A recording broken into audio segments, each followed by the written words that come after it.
Hussards s'était lancé il y a quelques minutes depuis la cathédrale de Saint-Denis pour un tour de l'île solidaire à pied. Un défi de 216 km que ce membre de l'église 2.0 effectuera en 2 jours. Son objectif, récolter des fonds qui vont permettre au Secours catholique de financer des actions en faveur des sans-abri notamment.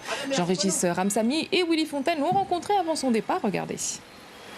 Alors donc je vous montre le t-shirt de la course que tous les coureurs et les bénévoles qui portent assistance vont porter sur eux. Une course un peu comme s'il y avait urgence. Urgence pour aider les plus fragiles de la société.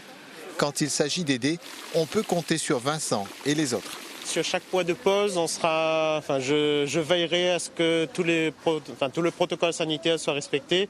Port du masque, distanciation, gel hydroalcoolique et puis veiller à ce que les gens n'approchent pas trop les coureurs. Tous les dons qu'on pourra avoir seront redistribués pour les projets du Secours catholique auprès des SDF de l'île de la Réunion. Un peu comme dans les textes, il démarre à 6 personnes, en espérant boucler le tour de l'île avec des centaines de personnes dans un peu plus de 24 heures. L'église, par exemple, on n'est pas que dans le mode prière, on ne fait pas que prier toute la journée, il y a aussi la charité. Donc Jésus qui nous a appris à nous tourner vers les autres. On dit souvent qu'on est riche, mais quand on est dans notre association, on voit quand même la précarité, on voit quand même les gens vulnérables. Il y a la précarité, il y a les gens qui sont vulnérables, et puis il y a ces gens de la rue.